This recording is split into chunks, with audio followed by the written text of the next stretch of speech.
Pois é, e olha, gente, o advogado da assistente social Edelvânia Virganovics prometeu dar mais detalhes sobre o depoimento que ela deu à polícia. Nesta tarde, ele deve conversar com a imprensa lá em Frederico Westphalen. E agora a gente já está na linha com o advogado de Leandro Boldrini, que pediu a revogação da prisão do pai de Bernardo. Leandro está preso há 17 dias e foi transferido para a penitenciária de alta segurança de Charqueadas, a PASP, pois estaria sendo ameaçado.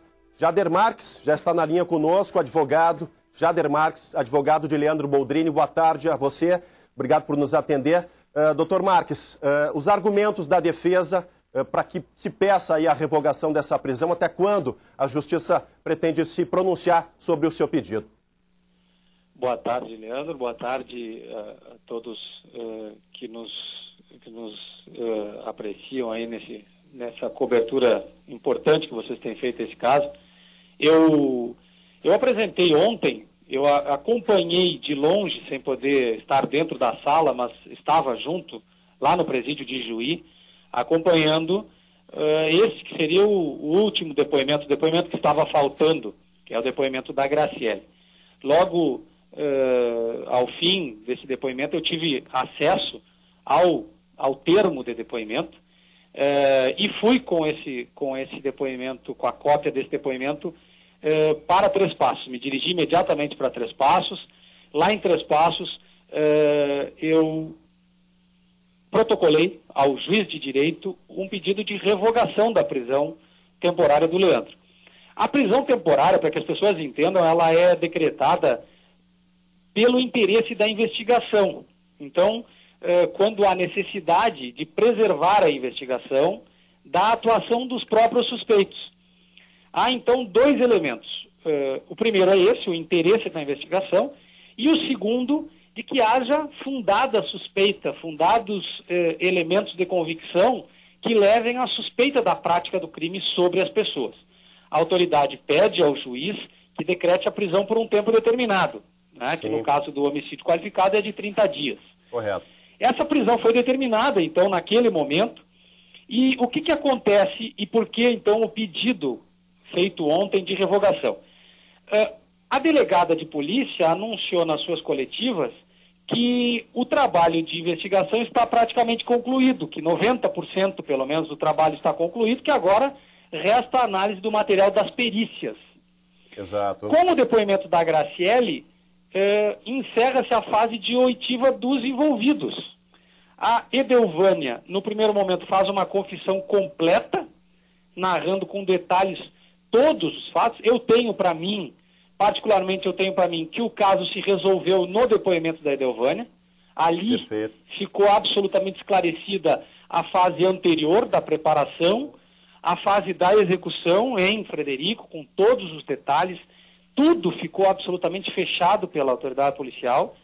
E depois até alguns movimentos feitos pelas duas para encobrir essa situação, com algumas encenações feitas pela Graciele por telefone, tentando mostrar que estava preocupada e desesperada e tal. Então, o depoimento de Edelvânia, no primeiro momento já da elucidação do fato, exclui a participação de Leandro.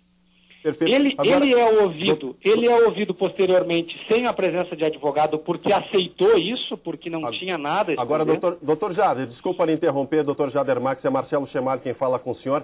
Doutor, a polícia afirma que já tem provas que incriminam o seu cliente.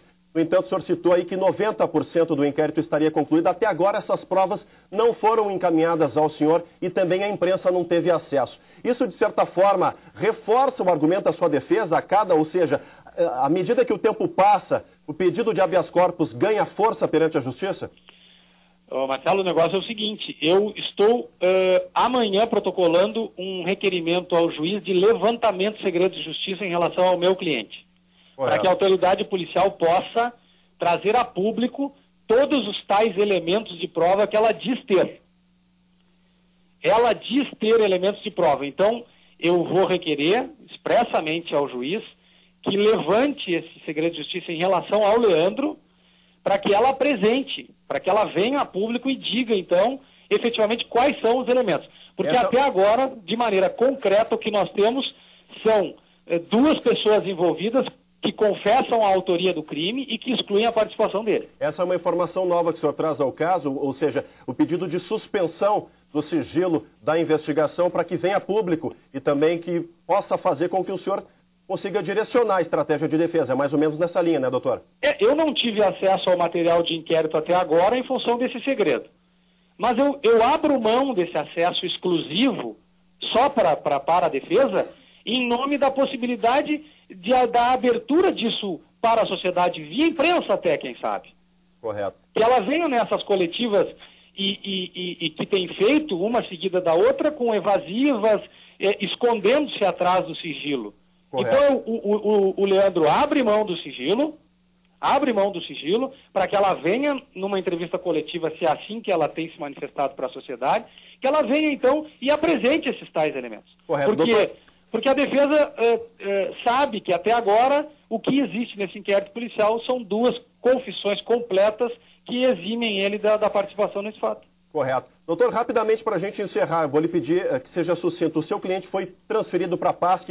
Havia realmente ameaças contra a integridade pessoal do Leandro Boldrini lá na penitenciária de Juí? A gente recebe essa informação de parte da SUSEP, né? Eu particularmente recebi de parte da imprensa até. Perfeito.